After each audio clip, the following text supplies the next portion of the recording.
S'il y a pas de concession de ces moyens. Alors, je voulais vous souhaiter pardon, je me lève. Vous souhaiter la bienvenue au nom de Pujol et de tous les habitants de Pujol. Merci. Je vous dois un aveu, je vais vous écouter avec beaucoup d'attention parce que je vais vous découvrir. Ah, très bien. Mais je ne repartirai pas sans quelques livres pour aller plus loin.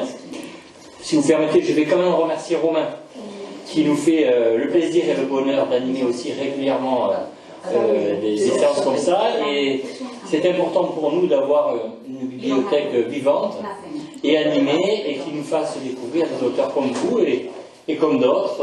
Donc ça fait toujours plaisir. Et en fait, je voudrais aussi remercier Libresse derrière, qui regarde par la fenêtre, mais ne pourra pas s'échapper.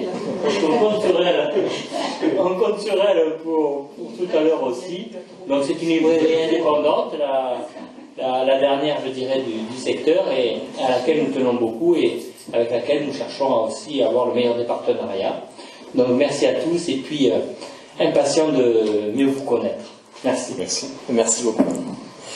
Bonjour à toutes et à tous. C'est un plaisir de vous accueillir cet après-midi à la Maison du Jouet Rustique dans une relative fraîcheur où nous avons la chance de pouvoir recevoir Éric Chauvier.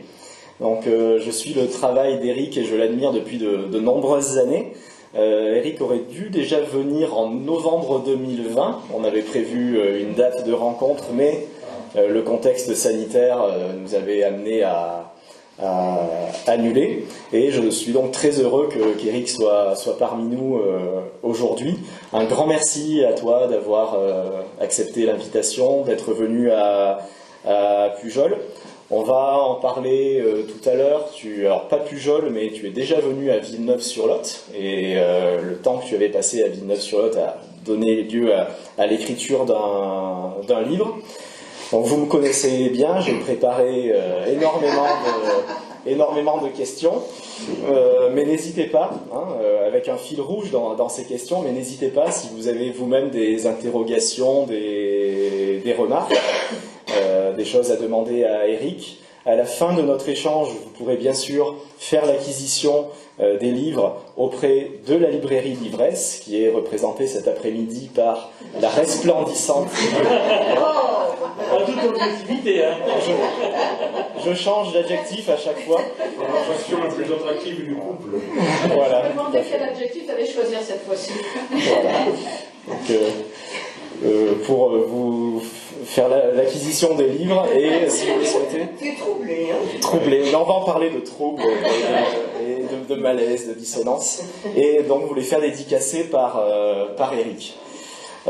J'ai écouté en début de semaine un échange que tu as eu avec la romancière Julia Deck dans un salon, et la personne qui animait la rencontre, qui était très compétente, a fait une première question qui durait 8 minutes 30. J'ai regardé sur le podcast. Donc moi je vais essayer de faire beaucoup plus court, avec une question simple à poser, mais peut-être qu'y répondre, ce sera plus délicat. Je voudrais simplement que tu nous parles de toi, de ton parcours. Alors tes livres, on va en parler longuement, mais peut-être évoquer ta jeunesse, tes études, les différentes professions que tu as pu exercer, et puis les premiers contacts, peut-être avec la maison d'édition Alia, qui a publié presque tous tes livres. Il y a dans la salle des gens qui te connaissent, qui connaissent un petit peu ton travail, d'autres qui vont découvrir. Donc si tu peux nous parler un petit peu de ton parcours pour débuter. Oui, alors, moi je suis né dans le sud de la Haute-Vienne, à Saint-Thierry-la-Perche, une petite ville donc, qui fait l'objet d'un livre, puisque tout finalement finit en livre. C'est cette petite ville. La petite ville, édition Amsterdam, il est à la bibliothèque. Voilà. Et on D'ailleurs, chaque maire de village devrait lire ce livre. Ah. Ah, voilà, monsieur le maire. Il y a des histoires de pommes amovibles. Pas encore, ça quand c'est la même. Alors, laissons Éric. Oui, j'avais fini. Donc voilà, je suis né dans cette petite ville. Après, donc, bien plus tard, j'ai eu l'idée d'écrire dessus. Mais entre-temps, moi, j'étais toujours fasciné par les écrivains, les écrivaines, les écrivains, et par la littérature. J'avais fait des études de philosophie après le bac à Bordeaux, et après ça me semblait trop abstrait, donc je suis parti vers... j'avais besoin d'enquêter, d'être en immersion avec les habitants, avec les gens, sans trop savoir ce que ça pouvait donner. Et donc j'ai bifurqué vers des études d'anthropologie, qui sont des études, voilà, on pense souvent à Lévi-Strauss, les mondes exotiques, etc., l'Afrique, l'Océanie. Et moi, pas du tout, puisque j'ai fait la rencontre de Bernard Trémont, qui est un Landais, et qui est devenu mon directeur de recherche, et qui, lui, m'a montré, c'est un peu par sa voix que j'ai découvert qu'on pouvait faire de l'anthropologie autour de nous, en fait, et que c'était salutaire, et qu'on apprenait beaucoup de choses à faire de l'anthropologie, avec l'idée que, contrairement à la sociologie, qui a souvent un regard un peu surplombant, l'anthropologie est plutôt un regard dans le détail, où on va essayer de restituer ce qu'on vit à taille humaine. Et ce qu'on enquête, ce sur dont on enquête, on va essayer de restituer à taille humaine. Ce que j'appelle l'ordinaire, bon, je ne sais pas moi qui ai breveté ça, mais c'est un mot qui me parle, l'ordinaire. Qui est un peu à l'opposé de Lévi-Strauss, qui lui imaginait l'exotisme. Et en fait, aujourd'hui, on sait que quand on rencontre un Givaro à l'autre bout du monde, il va vous parler, on va avoir des rapports ordinaires avec lui. En fait, on ne peut pas le mettre à distance comme ça. Et ces études ont été très profitables pour moi, et ça m'a permis de lier ma passion pour la littérature, puisque quand on est face, l'exigence de restituer ce qu'on observe à taille humaine oblige à se poser la question de la forme. Comment est-ce qu'on rend compte de ça? Et c'est pour ça que je suis parti vers des récits d'enquête, et le premier c'était ma thèse de recherche à l'époque qui était sur ma propre famille. Une famille en Limousin, où j'expliquais comment, dans les repas de famille, les façons, c'est beaucoup axé sur le langage, comment l'occitan permettait notamment d'écarter les affins, c'est-à-dire les brus ou les gendres, en restituant des stratégies comme ça. Et comment un esprit de famille pouvait prendre forme. Donc c'est des études de parenté, mais par l'ordinaire du repas de famille. Et voilà, ma thèse était là-dessus. Et rapidement, là, la question de la littérature s'est posée, et depuis, je suis entre les deux. Je me pose la question littéraire à chaque fois que j'observe le monde autour de moi.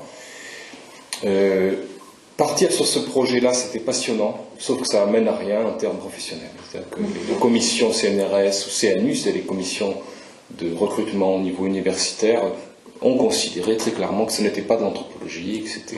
Aujourd'hui, bon, les choses ont bien changé, puisque je suis professeur, bon, voilà, j'en tire pas de revanche, mais il m'a fallu quand même longtemps, il ne faut pas mourir avant. Comme s'il fallait aller chez les Givaro pour faire de l'anthropologie. Ça a été un frein, le fait que... Ça a été un frein de travailler sur sa famille. J'ai eu une réponse d'une commission CNU en disant que ce n'est pas faire de l'anthropologie que d'étudier sa propre famille, mais sans justification méthodologique ou épistémologique. Voilà, c'était juste un jugement moral, ça ne se fait pas. Et bon, il a fallu composer avec ça et évoluer avec ça. Et j'ai jamais lâché l'affaire, c'est ce que je voulais faire. Donc, j'ai rencontré ma femme qui m'a aidé à survivre. Je ne l'ai pas rencontrée pour ça, mais le fait est que c'est un effet d'aubaine. Et puis, tu vas demander des vraies circonstances. Quand vous êtes chercheur et que ça n'avance pas et que vous êtes passionné par ce que vous faites. Donc en fait, je gagnais quand même ma vie, j'ai toujours gagné ma vie, mais en freelance, comme on dit, c'est-à-dire un peu en acceptant un peu des missions très, très diverses, très variées, dont en 2002, 2 ans après ma soutenance de thèse, cette mission qui a un peu changé ma vie à Villeneuve-sur-Lot. Tu veux qu'on en parle maintenant? On en parlera juste après. J'ai prévu une question sur ça. Je lance un effet de suspense.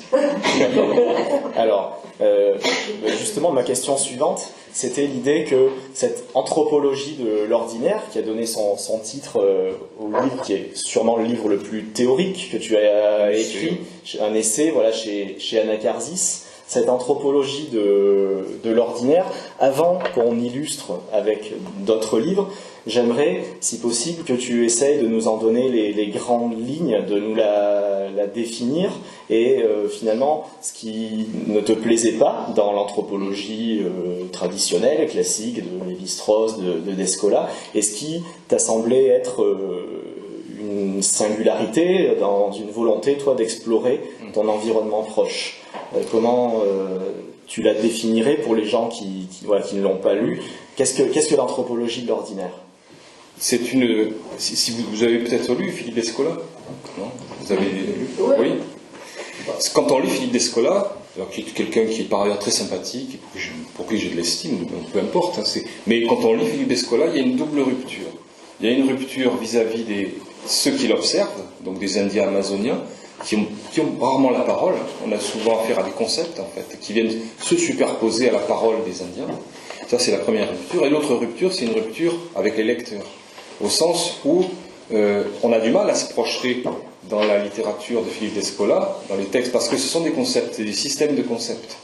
Et quand on lit un roman, on se projette dans une réalité réaliste, d'une certaine façon, donc c'est plus simple. Et moi, c'est ce qui me posait problème. Je ne dis pas que c'est bien ou mal, je dis juste que ça ne me satisfaisait pas. Et donc j'avais besoin de réconcilier le lecteur et ce qu'on observe. Parce qu'en fait, quand vous êtes en situation d'observation, je travaillais beaucoup sur les sites Céveso, notamment les industries chimiques, type AZF en fait, où on est avec des ouvriers dans une salle des machines, et bien évidemment, quand je leur pose des questions, je suis partie prenante. On n'arrive pas comme ça dans une usine classée Céveso 2, qui est très dangereuse, il y a un rapport de confiance à établir, etc. Si bien que la relation, elle est biaisée par celui ou celle qui pose la question. Que ce soit... voilà, donc c'est très important. Et en fait, moi, l'ordinaire, pour moi, c'est cette relation qui se noue, qui fait que, en décortiquant cette relation, on apprend énormément de choses. Beaucoup plus qu'avec des concepts. Et alors, c'est plus modeste que Descola, par exemple, hein, parce que j'ai moins d'ambition que à faire des systèmes théoriques. Mais ce qui m'intéresse, c'est de rendre compte de l'ordinaire, de ce que je vis avec les personnes avec qui je suis. Ça peut être des enfants placés à Villeneuve-sur-Lot, des adolescents placés dans une maison d'accueil, ça peut être des adolescents décrocheurs en Seine-Saint-Denis, bon, ça peut être très varié, hein, mais d'où je parle, qui pose l'expertise, ça c'est très important, parce que je pense qu'on vit dans une époque où la République des experts, on appelait ça la République des experts en France, hein, où personne ne dit d'où on parle. Quand on entend un économiste, un politiste, voilà, c'est des grandes analyses lâchées de façon définitive, complètement closes, qui nous terrorisent vaguement, mais en fait on ne connaît pas les conditions d'observation. Comment ça a été observé réellement? Qui a observé? Est-ce qu'il y a eu des observations ou est-ce que c'est juste un travail d'éditorialiste? Donc il faut trier le bon grain de livret, je dirais, et surtout prendre conscience que ça nous transforme. Toute l'opinion publique est fabriquée par ça. Nous sommes transformés par les expertises que nous consommons. Et moi, ça m'intéresse beaucoup plus sur les sites Céveso de montrer, quand je suis face à des responsables du MEDEF chimie ou des ouvriers, de montrer la réalité de cette relation, parce que si je décortique dans le détail, il y a une foule de questions qu'on ne s'est jamais posées qui apparaissent. Ce sont des questions pas compliquées, mais qui montrent que le monde il est sophistiqué, en fait, il est ambivalent, il n'est pas binaire, quoi. Et contrairement à beaucoup de discours d'experts qui, je trouve, sont binaires. Donc on a beaucoup je pense, d'enjeux pour citoyens, en fait. Hein. Un citoyen ou citoyenne, on est politique, on participe à la vie de la cité, donc il faut comprendre comment ça fonctionne. Donc l'expertise est primordiale. Et cette expertise, moi j'estime que c'est important de ramener aussi des éléments comme ça, de l'ordre de l'ordinaire. Il y a des questions inédites qui apparaissent, qui peuvent vraiment nous faire avancer. Et également de rendre fidèlement la parole des gens avec qui tu es en contact pour éviter le phénomène que tu appelles de désinterlocution, c'est-à-dire pour éviter que finalement ça soit l'expert, l'observateur qui s'exprime en lieu et place des observés. Surtout si on est face à des personnes en souffrance. C'est très difficile, des SDF, que sais-je, c'est difficile de proposer une expertise à leur place sans que leur voix puisse se faire entendre un petit peu. Toute l'histoire de l'anthropologie, il n'y a pas une voix d'observer qui apparaît. Lévi-Strauss, Evans Pritchard, Radcliffe Brown, tous les grands anthropologues, qui sont des grands anthropologues, il n'y a pas à revenir là-dessus, c'est un contexte colonial, donc il faut remettre ça dans le contexte historique, évidemment. Mais la voix de ceux qui sont observés n'est jamais audible. Et ça m'a beaucoup troublé, moi, de relire cette... Je me suis rendu compte, c'était... Quand tu évoques, c'est assez drôle, quand tu dis que certains anthropologues utilisent la première personne du pluriel, nous, alors qu'il est seul sur le terrain, mais pour donner un effet d'autorité, nous avons échangé avec le chef. Oui, parce qu'ils écrivent, parce que les anthropologues sont des auteurs, contrairement aux mathématiciens ou aux juristes, qui ont des conventions à peu près partagées. Nous, on est des auteurs, on est obligé de faire du texte, donc de faire de la littérature, quoi. Strauss donne un peu la parole au chef, ou pourquoi il y a certaines relations de famille, mais il remet ça dans le contexte de sa théorie. Vous avez raison. C'est-à-dire que l'hypothèse est posée au départ. Voilà, et et les témoignages viennent étayer l'hypothèse. Voilà, Alors que si on renverse, ouais. c'est intéressant aussi.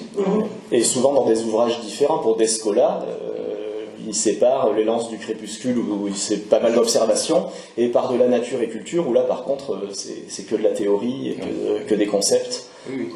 sortis des... Exactement. Cette scission entre les deux. Moi je pense qu'on peut poser des analyses théoriques, mais il faut partir des situations. C'est intéressant.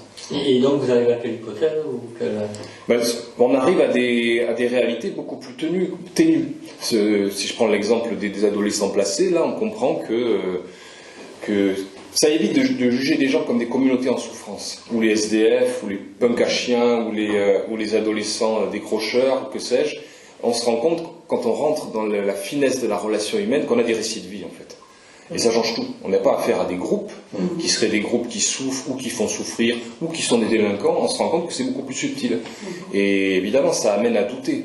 Et le doute est quelque chose qui peut parfois freiner la prise de décision, mais qui peut parfois aussi la nourrir. Donc, en tout cas, humainement, quand on est face à ces personnes-là, évidemment qu'il y a plus de doutes qu'une envie de clore définitivement sur leurs histoires, puisque les histoires sont tellement plus fortes, envahissantes, dissonantes, pour le coup, on va y revenir, que c'est intéressant de montrer à des personnes qui ne connaissent pas, par le biais du texte, que cette dissonance, elle est fructueuse. Ou des décisions plus adaptées aux besoins. Exactement. Exactement. Et ça, le langage est très intéressant. Mais peut-être sur Villeneuve, on peut en reparler. Mais... Voilà, alors on va illustrer ensuite tout ça par les différents livres. Justement, comme tu parles de dissonance, dans chacun de tes livres, il y a pour point de départ une situation concrète, une situation parfois extraordinaire, mais qui souvent peut être assez banale, et tu interroges cette situation lorsque parfois tu ressens un décalage, un malaise. J'ai entendu, tu parles parfois d'un trouble fécond, quelque chose qui va te ramener à tes propres interrogations, voire à tes propres souffrances, et cette idée que la situation peut créer une dissonance qui va nourrir ton interrogation. Donc ensuite, tout au long de notre échange, on va illustrer ça, mais comment, quand tu es sur le terrain, sinon tu vas te fixer sur « Ah, c'est cette situation qui m'intéresse, qui crée le malaise, la dissonance, et que je vais creuser. » Peut-être avant de parler de Villeneuve. Ouais. Parce que j'étais arrivé avec mes grilles théoriques, moi j'étais jeune et plein d'allant, et d'espoir avec des grilles théoriques, c'est-à-dire des méthodes d'analyse qu'on appelle interactionnisme, entre éducateurs, psychologues et les jeunes, dans cette institution à Villeneuve-sur-Lot, qui s'appelle un UEP, Unité éducative polyvalente, qui était à l'époque un dispositif un peu innovant, où les jeunes qui entraient étaient retirés sur décision judiciaire de leur famille, amendement 45, donc c'était quand même une situation violente. Ils avaient subi des traumatismes, des viols, des choses épouvantables. Se retrouvant là, le caractère innovant de ce dispositif, c'était de leur faire se représenter un parcours vers l'autonomie. Donc avec des internats, des villas, qui étaient un lieu moins surveillé par les éducateurs, et ensuite des appartements en ville pour ceux qui accédaient à l'autonomie. Et puis j'ai oublié le nom maintenant, une espèce de sas de décompression là, pour les fugueurs. C'est-à-dire les jeunes fuguaient tout le temps, évidemment refusant la réalité de l'institution pour fuguer, parce que c'était mal. Et donc j'étais avec mes grilles théoriques, pensant que ça allait bien fonctionner, et puis rien n'a marché, quoi. C'est-à-dire que on ne pouvait pas analyser positivement ce qui se passait, puisque ce qui m'avait choqué, parce que j'étais un peu épargné par la violence, parce que ma vie était beaucoup plus, heureusement, différente de la leur, hein, que les éducateurs et ces jeunes-là étaient en souffrance permanente. Affrontements physiques, insultes, jets d'objets, impossibilité systématique quasiment de se comprendre. Et c'est ça qui m'a beaucoup interrogé. Et mon patron de l'époque, qui formait des éducateurs sociaux, qui était Pierre Leroy, qui était un type très ouvert et très, très astucieux, m'avait dit arrête d'imaginer, de trouver comme des scolas, pour le coup, des invariants, des choses qui se relient, et c'est travailler sur ce qui ne fonctionne pas, à partir de ce qui dysfonctionne. Donc, et là, tout dysfonctionnait. Donc là, j'ai eu un matériau énorme. On parle de quelle année, là, 2002. C'était la loi de Jospin sur l'action sociale, qui visait à équilibrer les budgets et les actions sociales. Et pour les gens qui sont loin, le titre, c'est « Si l'enfant ne réagit pas », le titre du livre. Et le langage est devenu très intéressant, c'est-à-dire analyser ce qui ne fonctionne pas, évidemment, rien ne fonctionnait, c'était très compliqué. Bon, mais par contre, en travaillant sur le langage, là, c'est devenu très intéressant, parce que, je prends l'exemple du mot contrat. Dans le monde de l'action sociale, tout le monde utilise le mot contrat. On contractualise le rapport enfant-parent, on contractualise le rapport enfant-éducateur, l'autorité institutionnelle, on contractualise le rapport des enfants à leur hygiène, tout est contractualisé. Et le mot contrat revenait toutes les 2 minutes. Mais à chaque fois, ce mot était utilisé de façon insatisfaisante. Et c'est là que ça devenait intéressant, parce que l'analyse de l'ordinaire, c'est ça, c'est un éducateur pouvait dire à des parents qui rentraient de force dans l'institution, vous n'avez pas le droit d'être là, c'est le contrat. Et puis, si on analyse tout ce qu'ils disent autour, qui venait à se justifier du fait que le mot contrat ne convenait pas. Et c'est là que je me suis rendu compte que le langage était essentiel. En fait. Ce mot-là, il était usé, il ne marchait plus. On l'utilisait, on l'avait surutilisé, et ça ne marchait plus. C'était même une source de souffrance, puisque si vous n'arrivez pas à nommer ce qui vous arrive au quotidien, mais c'est le début de la souffrance. La souffrance au travail, elle naît comme ça. Donc tout le monde souffrait un peu. Alors je ne dis pas que j'arrive, on était une équipe, on a tous travaillé là-dessus, mais on a repris le mot contrat, par exemple, on a tout anonymé, et on a décrit des situations où ce mot était utilisé, toujours de façon inadaptée, ou avec des signes d'embarras, de malaise, de colère. Et donc les jeunes, les éducateurs, les psychologues ont pu revenir sur ces situations-là, et on a créé des ateliers de parole à l'époque. Et c'est devenu très intéressant parce qu'on a refait un contrat de vie avec d'autres mots. Et alors moi après j'intervenais moi j'étais plus sur la phase du terrain, mais c'est pour montrer qu'on a plus à apprendre de ce qui dysfonctionne que de ce qui fonctionne. Et c'est tout le modèle des sciences humaines qui est bâti sur, c'est l'école de Durkheim, hein. On crée des groupes, on essaie de trouver des groupes où tout le monde, chaque individu est l'entité reproductible d'un groupe comme ça. Les classes bourgeoises, les bobos, les SDF, les Roms, que sais-je. Et ça c'est le modèle de Durkheim ou de Descola. Et à l'inverse, on peut imaginer, en alternative, de travailler sur ce qui ne fonctionne pas, c'est-à-dire sur ce qui fait qu'une communication entre bobos et SDF, ça va clasher. Pourquoi ça ne marche pas?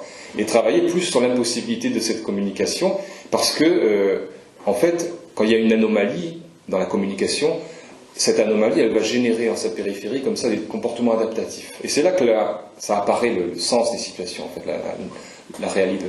la norme, elle apparaît dans la réaction à l'anomalie, à la dissonance, plus qu'en la décrétant a priori, en décrétant après des sondages ou des questionnaires un peu, voilà, qui auraient des invariants.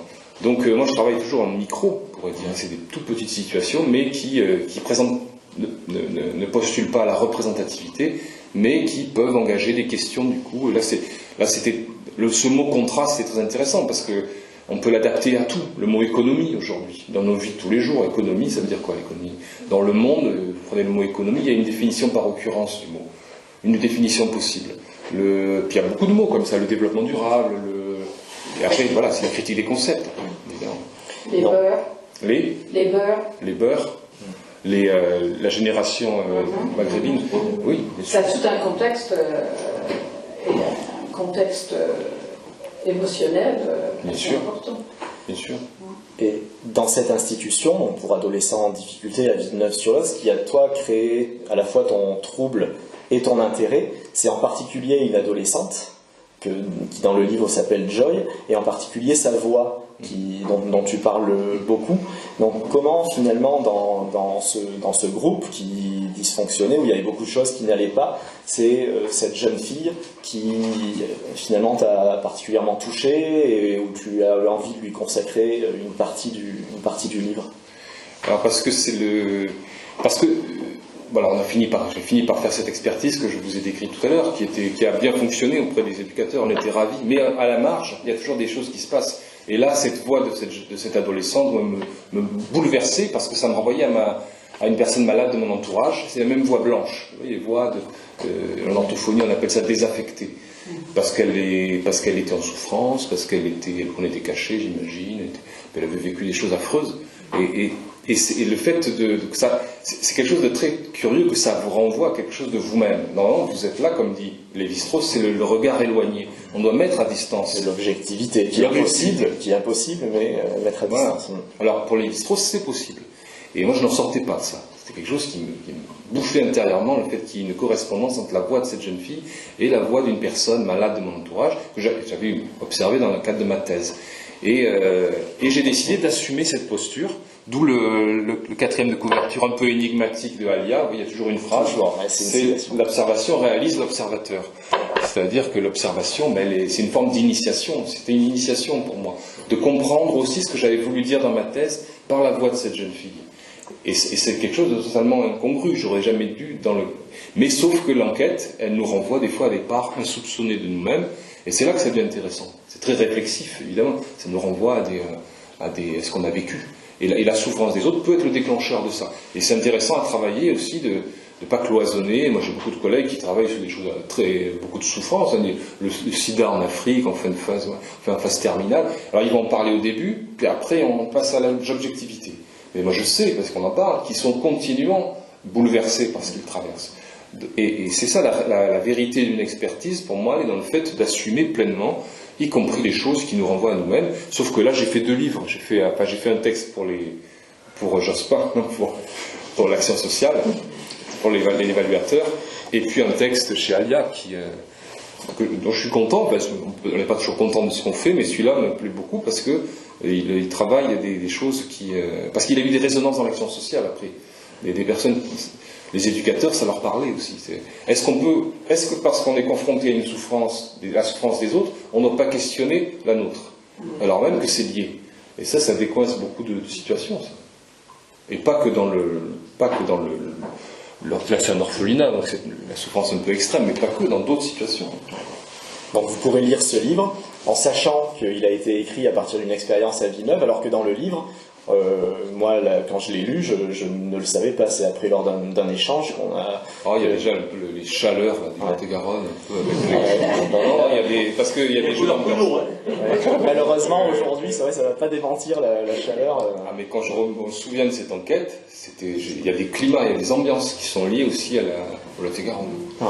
C'est vrai. Alors, tu parlais tout à l'heure de mots usés. Tu as publié un autre livre en 2009 qui a été réédité en 2020, qui s'appelle « La crise commence ou finit le langage ». Et dans ce livre, tu interroges ce mot, comme économie, comme contrat de crise. Moi, j'ai 35 ans.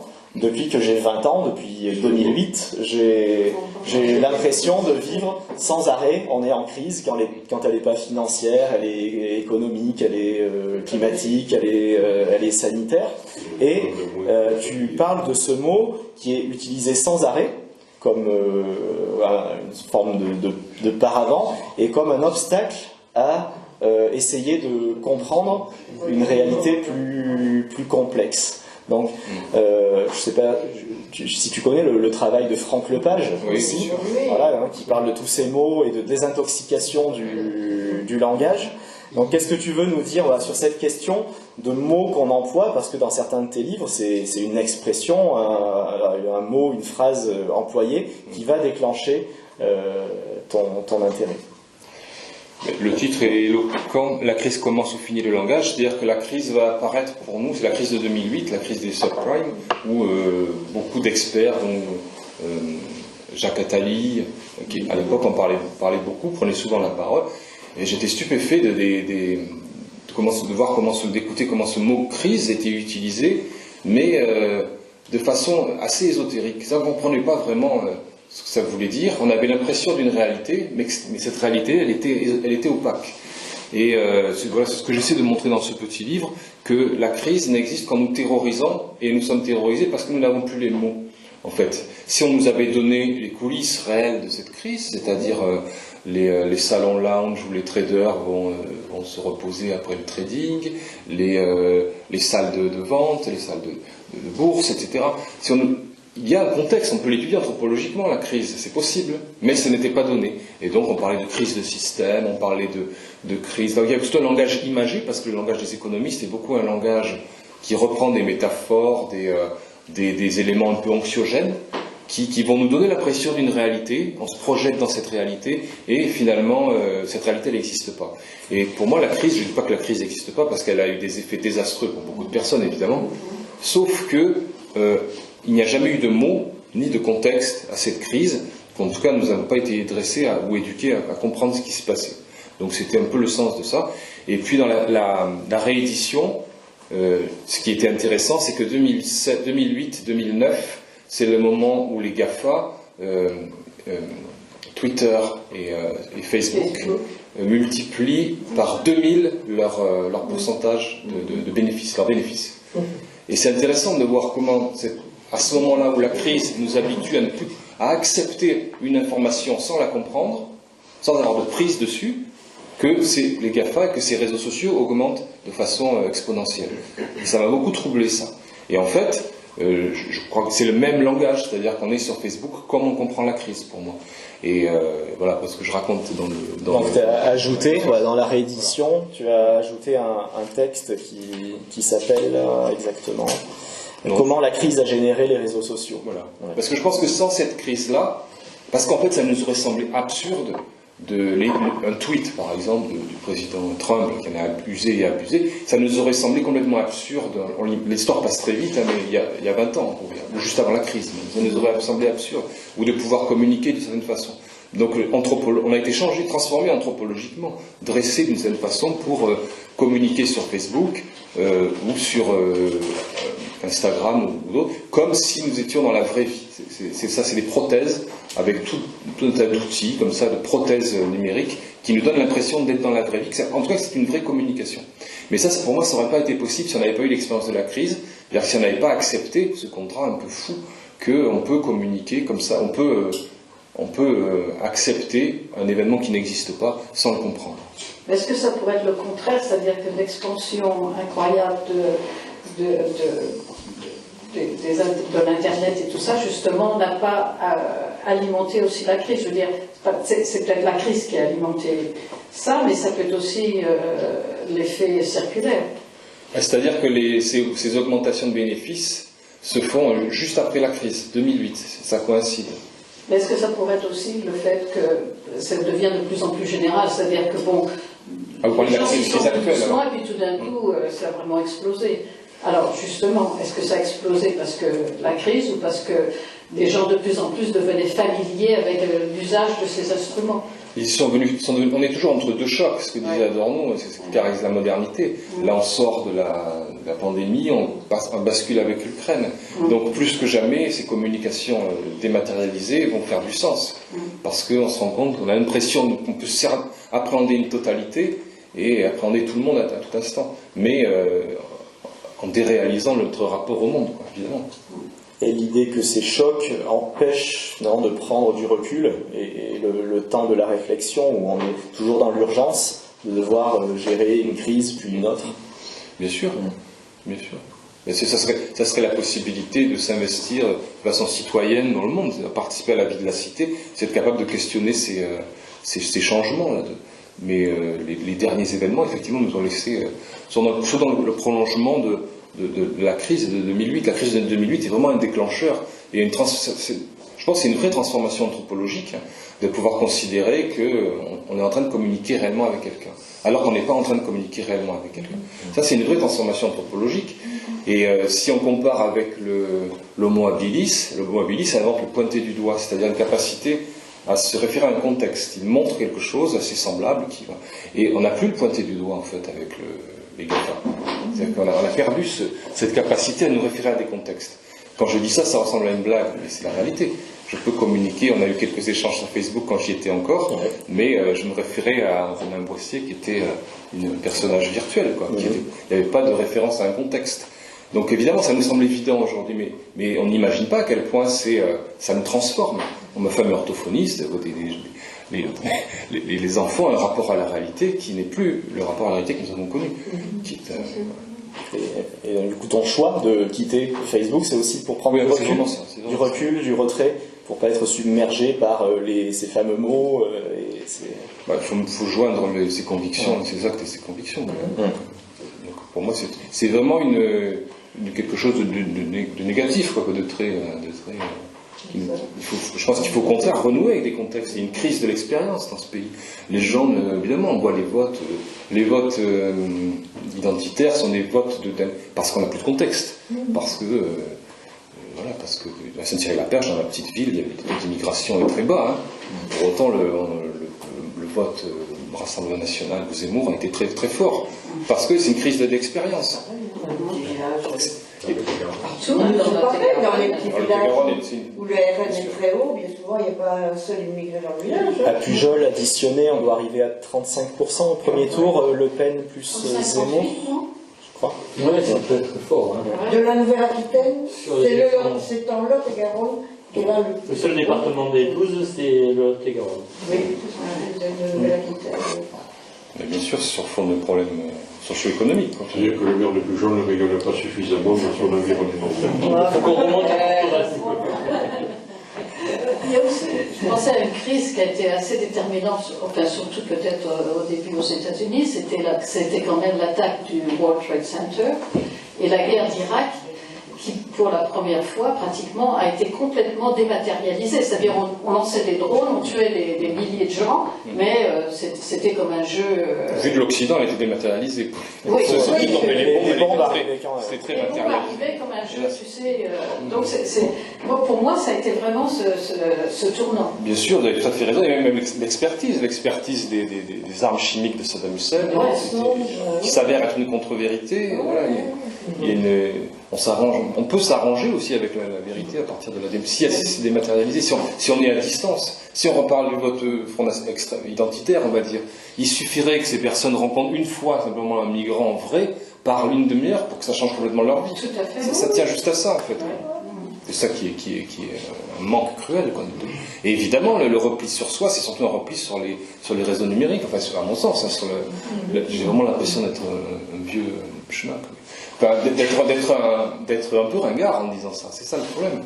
Mais vous rentrez dans une voiture TGV, tout le monde est sur son téléphone. Supprimer la télévision chez soi aussi est une bonne façon aussi de supprimer un peu cette espèce de martelage. Bien sûr, les chaînes de télé d'information continue. Mais essayez de renouer avec le coin de la rue. Qu'est-ce qui se passe au coin de votre rue, au coin de votre champ? C'est intéressant. Ce que vous dites sur la crise, ça peut fonctionner avec la dette aussi.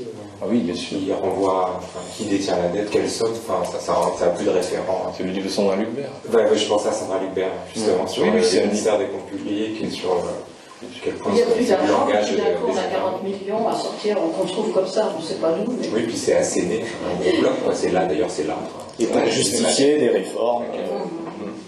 Bien sûr. Oui, mais c'est un débat politique. Alors, bah oui. Dans ton livre le plus petit, le plus court, que du bonheur, la situation qui, cette fois-ci, t'interroge et t'intéresse, c'est l'expression, cette phrase qui était employée par une de tes ex-petites amies, je crois. Et là aussi, c'est cet élément de langage qui a nourri ta réflexion sur ce livre et cette expression. Qu'est-ce que tu peux Non, mais je suis pas très fier de ce livre quand même. Ne l'achetez pas. Non, je l'ai cru. Alors moi j'ai choisi l'extrait presque que je préfère, c'est les dernières pages de... Contrairement à l'autre qui parle d'une situation de phoning, quelqu'un qui vous appelle au téléphone et la situation est embêtante. Et là c'est vraiment effectivement un règlement de compte. En fait. C'est quoi l'expression? C'est que du bonheur. C'est que du bonheur.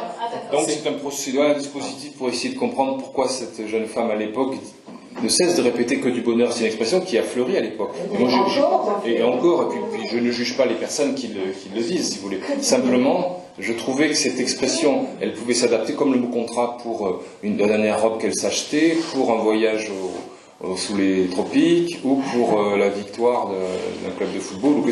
Donc le mot revenait tout le temps. Et ça me semblait fou parce que ça me ramenait, moi, une espèce de gravité ou d'exigence. Je serais le mauvais coucheur, si je veux dire. On ne veut pas les détails. Voilà. Il a réagi au terme de mauvais coucheur. Mais moi aussi, du coup, mais j'ai réagi en le prononçant. Et du coup, c'était pour elle, c'est une façon d'être très légère, mais sauf que c'était une forme pour moi de rabougrissement du langage, d'épuisement du langage. De superficialité. De superficialité. Et où le procédé est un peu malhonnête, même si le livre, évidemment, il dit quelque chose, cette expression. Mais au sens où j'étais affecté par la situation, sans doute. Mais en tout cas, comment dire, voilà, c'était une façon de positiver surtout. Et moi, je pense que c'est intéressant, des fois. C'est pour ça que le bonheur est inatteignable dans l'histoire de la philosophie. On peut avoir de la joie, du contentement, du soulagement. Il y a de bonheur dans le soulagement, c'est ce qu'on dit d'habitude. Donc voilà, je trouvais l'expression excessive. Et en fait, c'était un appel pour essayer de retrouver des périphrases plus exigeantes pour définir ce qui nous arrive. En fait, le premier acte politique, c'est de parler précisément. C'est une phrase que tu reprends souvent, que tu cites souvent, et c'est le fait de nommer. C'est de Chuang Tzu, donc un bouddhiste. Donc, mais ça me semble assez évident. C'est-à-dire que si le crise, pourquoi est-ce qu'on était tétanisé, c'est que ce mot crise, on ne savait pas comment l'utiliser. Et c'est pareil pour que du bonheur, ça ne renvoyait à rien. Si vous arrivez à parler précisément de ce qui se passe, vous renvoyez une expérience précise. Et là, ça devient plus intéressant. Et t'en as beaucoup voulu d'avoir écrit ce livre? J'ai jamais revu. C'est son ex-copine. Alors, jamais revu. Hélas. En 2011, bien avant, alors je vais utiliser une catégorie, mais les Gilets jaunes, tu as écrit un livre qui s'appelle Contre Télérama, avec ce titre qui interroge, tout simplement parce que Télérama avait fait une qui s'appelait Halte à la France moche, pour parler des zones commerciales, des zones périphériques. Les entrées de ville, comme on dit. Donc, quand tu as vu 7 ans plus tard, après l'écriture de ce livre, les Gilets jaunes se réapproprier ces espaces, et notamment les ronds-points au cœur de ce qui était évoqué par Télérama, avec ce jugement esthétique. Comment tu l'as reçu? J'imagine que toi, ça t'a intéressé, ce mouvement, peut-être d'aller comprendre les individus à l'intérieur. Et est-ce que ça a fait écho à tes réflexions de contre Télérama? Bien sûr, oui, ça fait écho, parce que le Halte à la France moche, c'était en février 2010, et moi je vis dans du périurbain pavillonnaire, ça m'est dérangeable, alors il faut relativiser. Il y a plusieurs types ça c'est du périurbain pavillonnaire de deuxième couronne de Bordeaux, donc il y a différentes classes sociales, mais c'est peut-être un peu plus classe favorisée que d'autres modes pavillonnaires. Mais tu as raison, à mon sens, ça résonne surtout sur le fait de ce jugement de classe terrible, de dire il y a une France moche et il y aurait une France belle qui serait celle des villes, évidemment. C'est ça que tout mon argument, il est là-dessus. C'est de dire que urbano-centré, c'est pensé depuis les villes. Et il y a l'effet principal, c'est que si on décrète qu'un territoire est moche, on ne va pas avoir envie d'investiguer et savoir ce qui s'y passe, quoi.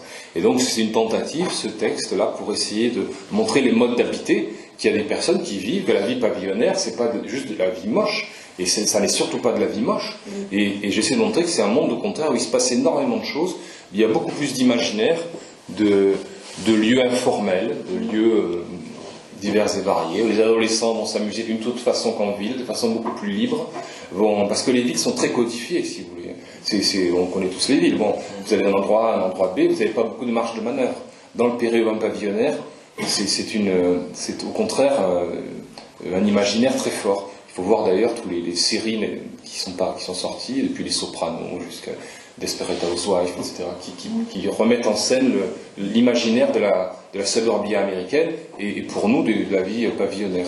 Donc c'était une erreur d'intuition, à mon sens, une intuition fausse, et puis très malvenue aujourd'hui, parce que aujourd'hui Télérama a beau jeu de prendre la défense des Gilets jaunes, mais enfin, c'était les premiers il y a 12 ans à décréter que ces personnes-là étaient moches, vivant dans un univers moche. Donc moi ça me choque vraiment, en fait, que c'est un jugement de classe d'urbain sur ceux qui ne le sont pas. Et en fait, l'autre argument, c'était de dire, c'est pas de la périphérie, c'est pas les France périphériques, en fait. Parce que, je prends toujours l'exemple à mes étudiants, j'ai des cours sur le périurbain, donc je leur dis, vous avez une vache et un mouton dans un pré, le mouton, c'est pas une périvache. ou la vache, c'est pas un périmouton. C'est deux espèces qui existent pleinement. On peut préciser que les élèves que tu as, c'est des élèves en architecture, des étudiants en architecture. Architectes ou urbanistes. Ouais. Donc ces territoires existent pleinement avec des habitants qui ont des tactiques, des ruses, des façons d'être en prise avec leur territoire. Cette espèce humaine, sa force, c'est ça, elle sait toujours être en prise, même dans les pires situations. Et là, le pavillon reste d'abord un modèle de réussite sociale, même si c'est une catastrophe écologique, c'est vrai, l'artificialisation des sols. Mais voilà, c'est aussi une des vies très riches, d'un point de vue de l'imaginaire, de la culture, des échanges autour. Donc voilà, j'essaie de montrer, de tourner, de remplir cette case qui pour Télérama est juste moche, et puis de montrer aussi que cette réalité-là, elle est très sophistiquée, elle est très riche de ses ambivalences, etc. Ils ont réagi, Télérama, les hebdomadaires? Ici ils ont réagi auprès de l'éditeur en disant oui, nous aussi on connaît la banlieue, on a des journalistes qui sont à Montreuil. Et Montreuil, bon, c'est pas exactement le périurbain que moi j'évoque. Est-ce qu'il voulait parler aussi des cités dortoirs, quand même? Je veux dire, ça existe aussi. Mais bien sûr, j'essaie d'être juste en montrant. J'ai choqué un lecteur de Télérama, je sais pas. Effectivement, c'est des endroits où on est très dépendant de l'automobile. Et actuellement, c'est dur à vivre. Donc, les insurrections de 2019 et celles qui vont pas manquer de revenir, c'est quand même le prix du gasoil, c'est des matières premières et de tout. C'est aussi la dépendance à des modes de vie qui est le supermarché ou l'hypermarché. Donc, c'est des endroits où finalement les territoires où les modes de vie sont très stéréotypés. Mais ce que je montre, c'est qu'on ne peut pas s'arrêter à ça. Les personnes improvisent énormément de tactiques qui vise à déjouer un peu ce rapport de standardisation, de quitter la voiture. Il suffit de suivre les lignes de désir, vous voyez, tous les chemins que tracent pas à pas les habitants. Et on se rend compte qu'il y a plein de circuits alternatifs, qu'il y a des circuits courts vers une AMAP locale, vers des maraîchers, et en fait les habitants sont bien plus inventifs, même s'ils sont moches, que ce que pense Télérama, quoi. Et donc voilà, le vrai problème c'est les villes, par contre, c'est-à-dire les villes à l'inverse. Je disais qu'elles sont très codifiées, mais c'est un modèle à l'agonie aussi. Et donc, Télérama ferait bien de s'interroger surtout sur la ville. Et toi qui es en contact avec la prochaine génération d'architectes, est-ce qu'ils ébauchent des solutions pour reconnaître des erreurs qui ont pu être faites ou des choses à corriger et inventer le mode d'habitat de demain, en sachant que la campagne elle disparaît petit à petit, que la ville c'est des réponses locales, c'est que du local et du local. Chaque territoire a ses spécificités. Moi, je milite pour ça. Travailler sur là où vous avez la chance d'avoir un capital de tourisme et un patrimoine ici. Donc ça va dans les critères qu'on va retenir. Évidemment, plus jeune, c'est le haut du panier, quoi. Mais on va trouver comme Saint-Thierry-la-Perche, une petite ville qui était autrefois prestigieuse, sous-préfecture, avec un ancien pôle des agriculteurs qui vivaient avec 25 hectares et très bien, trois industries même florissantes, c'est du bien manufacturé, ce qui n'existe plus aujourd'hui, et qui se retrouvent aujourd'hui avec 50% de chômage. Donc c'est des réponses au cas par cas, en fait. Et chaque territoire a des ressources, sur l'hypothèse générale que les villes sont un modèle à l'agonie, qu'il faut essayer de dédensifier au maximum, quoi. Les villes, c'est des lieux d'urbicide, c'est des lieux de cluster, c'est des lieux où les gens vivent mal en réalité. Donc il y a beaucoup de choses à imaginer de répartir autrement l'activité, et surtout une autre activité. Là, avec un de mes collègues, dans le nord de la Haute-Vienne, on est en train de créer une école d'architecture hors les murs. Donc, dans une ancienne ferme où les étudiants vont venir, de Versailles, vont parler avec les gens du coin, vont essayer de penser autrement, penser l'agroagriculture, en gros, c'est-à-dire l'éco-agriculture, pardon. L'agroécologie. C'est-à-dire là, concrètement, c'est une ferme qui a 200 vaches, c'est énorme, 200 bovins, un cheptel énorme, et cette personne-là vit à peine avec ça. Alors que moi, quand je vivais au pays, les gens avaient 25 hectares, 30 vaches, et vivaient. Mes grands-parents ont vécu comme ça, et m'ont transmis un héritage, ont acheté des maisons, ils sont devenus quasi riches avec ça. Et aujourd'hui, avec 200 vaches et 300 hectares, c'est plus possible. Donc il y a une vraie réflexion sur ici sur la polyagriculture, essayer de consommer autrement. Donc c'est les architectes, ceux qu'on forme en tout cas, ils sont très impliqués dans la vie habitante, dans la vie des campagnes, et en essayant de jouer sur les leviers possibles, sur les atouts de ces territoires-là. Il y en a beaucoup en fait. Ne serait-ce que le cadre de vie, je le répète, la ville est infernale, quoi. Paris, c'est quand même des millions de personnes qui font des trajets nord-sud toute la journée dans le métro. Là, on a posé les masques en plus la semaine dernière, je ne raconte pas. Et cet effet rebond, c'est-à-dire que les Parisiens qui vont à Nantes ou à Bordeaux, ça inquiète les Nantais et les Bordelais qui voient les prix augmenter. Bordeaux, ça a eu une influence sur l'Aréole, sur Marmande et peut-être même jusqu'ici. Et finalement, que le phénomène de fuite des villes aura des répercussions sur tous les territoires. Bien sûr, c'est le processus qu'on appelle métropolisation, quoi. Mais sauf qu'il y aura toujours des recalés de la métropolisation. Saint-Thierry-la-Perche, c'est l'exemple type, trop loin, mais beaucoup de petites villes en France, trop loin des aéroports, trop loin des grands axes. Villeneuve-sur-Lot, c'est un bel exemple. Villeneuve-sur-Lot. Et Toulouse, plus de gares, voilà. De casse-villes. Plus de gares. Parlons pas de nos petits villages. Et la question après du hameau, du petit village, qui est encore satellisé. 2000, 2500 habitants. On n'a que 330 000 habitants sur tout le département. On n'a pas de grande ville. Déjà. C'est déjà une ville, 2500 habitants en tout cas. Tout isolé, sans transport en commun, avec des déplacements d'une heure de voiture pour la village. Il y en a même qui travaillent à Bordeaux. Avec l'angoisse de la panne. Tu dis? Quand vous parlez du langage, c'est aussi du langage spontané. Oui, c'est les signaux verbaux et non verbaux, effectivement. Parce que j'ai vu hier un film sur Gaza, et où justement le parcours est le moyen pour ces jeunes d'exprimer leur mal-être en fait, et leur rêve en fait, ce qu'ils placent dans leur futur, comme un rêve. Tant qu'ils sont dans Gaza, c'est un rêve, mais voilà, ils cherchent à en partir. Et là, le non-verbal. Et là, le corps, c'est pas par le verbe, c'est par le corps, par ce qu'ils appellent le parcours. Bien sûr, oui, c'est les signaux non-verbaux aussi, tout notre gestuel fait du sens. Moi, j'arrête de bouger les mains, ça fait du sens. On a tous des caractéristiques. Quand j'interviens, c'est quand vous êtes dans l'observation, dans la discussion, vous regardez aussi la façon dont les gens expriment à travers le corps. Vous avez parlé du langage, mais il y a aussi... si vous êtes... Je prends l'exemple avec des jeunes en Seine-Saint-Denis, dans des ateliers de décrochage, donc des jeunes qui étaient lâchés, totalement sortis des circuits de l'éducation nationale, et qui étaient juste avant la case tribunal pour enfants, et qui mettaient la casquette et la capuche, et comme ça le matin, dans la salle de verbalisation. Ça va? Ouais. Puis ça restait comme ça pendant des heures. Et ça ne durait pas des heures parce que tout le monde se lassait. Mais donc le corps, évidemment. Et ça, les éducateurs qui avaient un peu de métier nous l'avaient dit. Ils nous avaient dit, bon, ça c'est leur carapace. Donc ça, ils ne vont pas parler ce matin. C'est pas la peine d'essayer. Quand il y a la capuche et la casquette. Donc évidemment, le corps, il est hyper important. Et alors ça avait, par contre, le même gosse, à Sarcelles, dans un rat, cours d'équithérapie, rentre dans un box avec un cheval. Et là, ça change tout.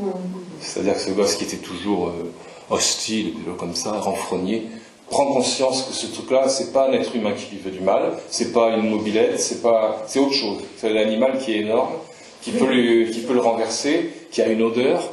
Et l'éducatrice dit, il faut mettre la main sur la croupe pour pas qu'il te donne un coup de derrière. Donc, et là, il se métamorphose. Ça ne dure pas très longtemps. Donc c'est possible de changer le dressage du corps, en fait. Parce que ces gamins mangent toujours la même chose. Le kebab du coin, le machin. La musique, c'est toujours la même. Les murs qui croisent, c'est toujours les mêmes. C'est géométrique et c'est gris. Les parents, ils sont absents. Donc il suffit de peu, en fait, pour créer des brèches là où... j'ai assisté à cette scène, c'était très fort, quoi, vraiment très fort de voir cette transformation du corps, le corps qui s'ouvre, parce qu'il a peur aussi. Oui, c'est ça. Un mouvement vers l'arrière, quelque part. Et oui. Pour continuer sur le non-verbal, pour anthropologie, L'intérêt, ce qui a suscité l'enquête, le récit d'enquête, c'est cette fois-ci un regard avec une jeune fille, une mendiante rome, et cette jeune fille que tu aurais peut-être voulu rencontrer, et ça n'a pas pu se faire, elle a disparu. Et ce qui est intéressant dans ce récit d'enquête, c'est que tu racontes cet échec. Et c'est aussi ce qui est particulier à ton travail, c'est-à-dire que les anthropologues, alors pour reprendre Descola, Lévi-Strauss, ils vont surtout mettre en avant ce qui a fonctionné, ce qu'ils ont découvert. Et toi, dans tes livres, tu acceptes, quand ça ne fonctionne pas, de nous le raconter dans la petite ville, quand la situation se tend avec Nathalie, qu'elle te prend à partie, tu le racontes. Ce fait de ne pas vouloir dissimuler ce qui ne marche pas et l'échec, c'est aussi, j'allais dire un principe, mais quelque chose à quoi tu tiens. Oui, parce que c'est une honnêteté d'abord de dire ce qui ne fonctionne pas, parce que ça permet aux lecteurs, d'abord moi je conçois que j'ai des lecteurs, même si je n'ai pas énormément, j'en ai, mais c'est juste un principe en fait, de concevoir que l'expertise peut être lue par d'autres. Et surtout, le lecteur peut voir qui est en train de produire l'expertise. Quelqu'un qui a pu possiblement se tromper, et puis c'est les gaffes, là avec les jeunes, je me souviens qu'au début j'avais sorti mon enregistreur, ils avaient fait un repas pour ma venue. Ce qui était super, quoi. Donc ils avaient même consenti à arrêter de boire du coca pendant le repas, ce qui était un truc incroyable, quoi. Et donc c'était des vraies concessions. Et donc à un moment donné, j'ai sorti mon enregistreur et mon carnet. Là, ils m'ont tous fusillé du regard, parce que ça ne se fait pas. On remet une distance. Et alors, un bon anthropologue, normalement, n'aurait pas dû dire ça. Mais moi, je le dis, parce que ça montre qu'on a des rapports de classe. Celui qui observe et ceux qui sont observés. D'où l'intérêt de montrer son enregistreur, de montrer d'analyser sa bévue. C'est une bévue, il faut l'analyser en tant que telle. Donc, même chose pour cette Rome. Le fait d'avoir... faut lire le livre après, mais c'était là vraiment l'idée de montrer que ce regard, c'est important dans mon travail, c'est la familiarité rompue. C'est-à-dire cette impression de familiarité rompue. C'est-à-dire que croiser le regard de cette jeune femme, c'est la canicule de 2003 qui fait la Manche dans la banlieue de Bordeaux. Il fait 45 degrés, elle est fatiguée, elle est jeune, elle ne devrait pas être là. Moi je pense qu'elle ne devrait pas être là, elle devrait faire autre chose de sa vie, mais sauf qu'elle ne peut pas, parce qu'elle est signée à mendier. Et puis le regard, je croise ce regard, et c'est ça la familiarité rompue, c'est de croiser quelqu'un qui peut faire partie de votre entourage. On a tous connu ça en croisant un clochard sur un trottoir. Quelqu'un que vous pourriez connaître, pour être un cousin, ça pourrait être un ami, mais voilà, sauf que c'est quelqu'un d'autre, et il y a quelque chose de très brutal dans cette réalisation. Et pour moi, c'est une expérience très forte de l'altérité, ça, et donc c'est la base de l'enquête, ça, cette familiarité rompue, quelque chose qui fait que le lien ne pourra pas se produire, mais qu'en même temps, quelque chose nous relie. Quelque chose qui pourrait être l'humanité, enfin, notre humanité commune. Et donc tout part de là, en fait, de cet échange de regards. Et après, l'idée, évidemment, c'est de montrer qu'elle ne fait pas partie d'un groupe qui serait les Roms. Elle a son histoire à elle. C'est-à-dire qu'elle a sans doute sa mauvaise foi, comme moi, sans doute sa plaisanterie, son humour, qui est peut-être bon ou pas bon, peut-être qu'elle n'a pas d'humour, mais en tout cas, c'est un appel pour la considérer comme un être individué, comme une personne, en fait, et pas comme un Rom. Et puis c'est l'époque où les propos de nos gouvernants sont très violents à l'égard des Roms. Là, dans l'espace Schengen, Fillon explique qu'il faut que chaque pays gère ses Roms, et il en parle comme d'encombrant, quoi. C'est-à-dire comme d'encombrant.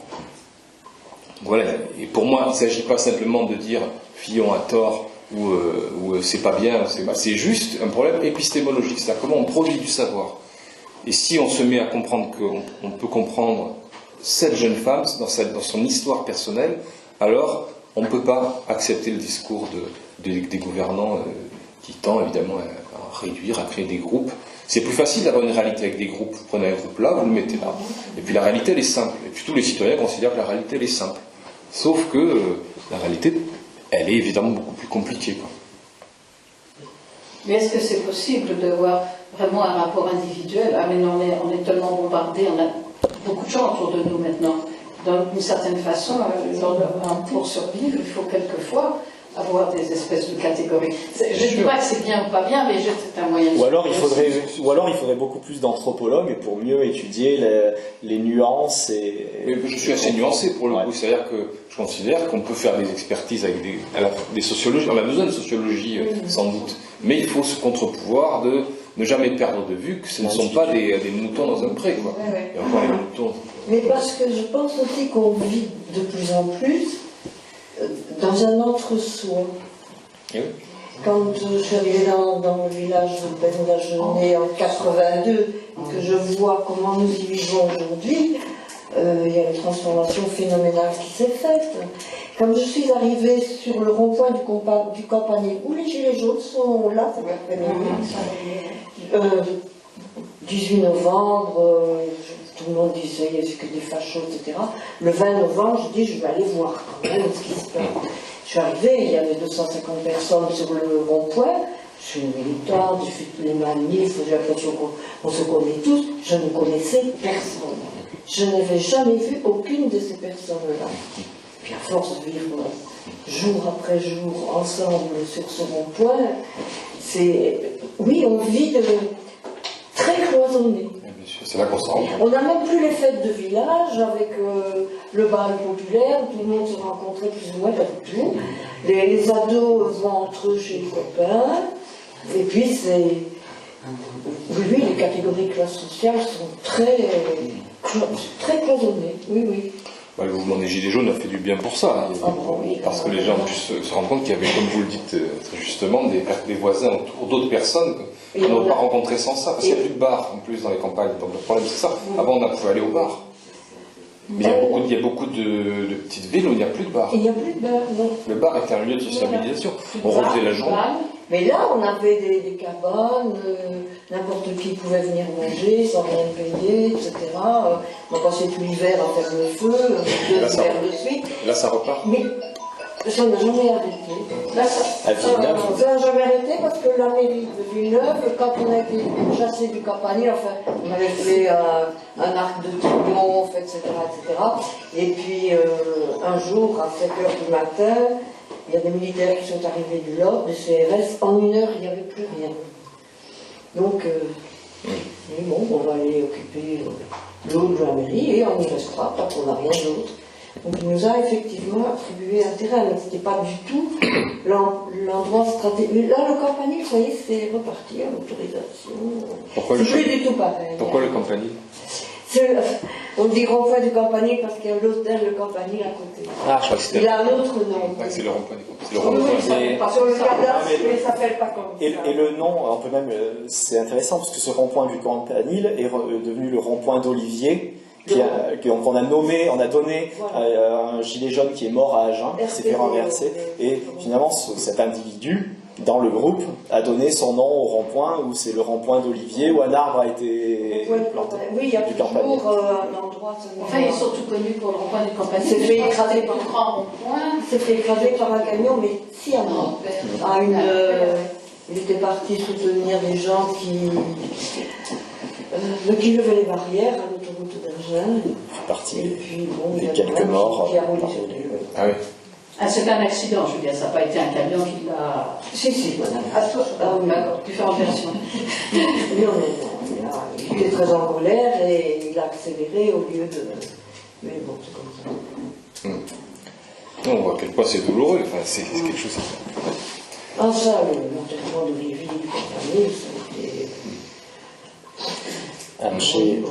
Chez un autre éditeur, les éditions Amsterdam, tu as publié ce petit livre, tu me disais tout à l'heure... Il en reste juste 50. Beaucoup. Non, il en reste 2 après celui-là. Il y en a que j'ai mis de côté, c'est dommage.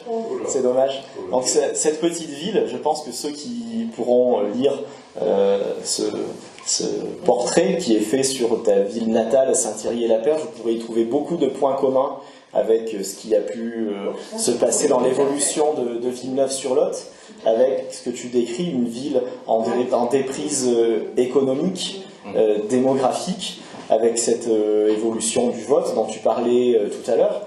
Et tu dis que finalement, tu as eu des réactions assez virulentes suite à la publication de ce livre, c'est-à-dire que tu as essayé de mêler tes souvenirs personnels et cette étude, ce constat, et que la mise devant la réalité, beaucoup d'habitants t'en ont voulu un petit peu. Ben, c'est pas si grave que ça, quoi. Sur le coup, ça a été un peu virulent, parce que j'ai rien anonymé. J'avais décidé, c'était une erreur, de ne pas anonymer, ce que je fais toujours, d'habitude. Et là, l'éditeur à Amsterdam m'a dit non, garde, c'est très bien. Et en fait, tous les commerçants notamment se sont reconnus, et là, c'était les réseaux sociaux sont déchaînés. Donc, c'est pas des choses qui ont été dites face à moi, c'était des tombereaux d'insultes sur les réseaux sociaux. En plus, avec des personnes dont je parlais même pas. Tout était devenu complètement fou et incontrôlable. Après, effectivement, comme tu l'as dit, c'était poser des vraies questions sur cette petite ville, parce que la société, on dit, elle s'est tertiarisée, puis à nouveau, c'est les métropoles qui créent de l'emploi tertiaire, qui absorbent l'emploi tertiaire. Mais à Saint-Thierry, qui avait son secteur agricole florissant il y a 30 ans, et ces 2-3 industries, il n'y a plus rien. Et la tertiarisation, elle n'existe pas. Donc c'est ce que je décris surtout dans le livre, hein, c'est ce qui reste, l'aide à la personne, beaucoup, donc des emplois services, hein, des services, l'entretien des espaces verts, etc., pour des personnes qui sont des retraités, puisqu'il y a 60% de retraités. Et le fait qu'il n'y ait plus de maternité, tu expliques la maternité dans laquelle tu es né, dans l'origine, le lieu d'origine de beaucoup de gens a disparu, un lieu qui a disparu. C'est significatif. Ouais. Oui, c'est toute l'histoire. Moi, je suis très attaché à la petite ville. Bon. Donc, c'est une nostalgie aussi de la piscine municipale. Voilà, des endroits où on pouvait aller, des bars. Il n'y a plus de bars. Il y avait 40 bars à mon époque, il n'y en a plus un. Piscine municipale où on se retrouvait, où les adolescents, les jeux de séduction, il y a toute cette sociabilité là, de la vie de la piscine municipale. Donc c'est des retours sur ces situations-là et sur des entretiens avec le maire, hein, qui est quelqu'un qui cherche honnêtement un second souffle à sa vie, mais il veut faire un grand pôle santé. Donc c'est-à-dire il y a un centre de l'obésité déjà par exemple, il y a un hôpital, des EHPAD évidemment, Donc, et je me pose la question, que va devenir cette petite ville, qui avant était... on ne disait pas mixité sociale, puisque les classes sociales, c'est du capitalisme paternaliste, comme on disait. C'est le patron qui dirigeait, qui mettait le maire en place, etc. C'était très, il n'y avait pas de syndicat, c'était quand même très capitalisme à papa, quoi.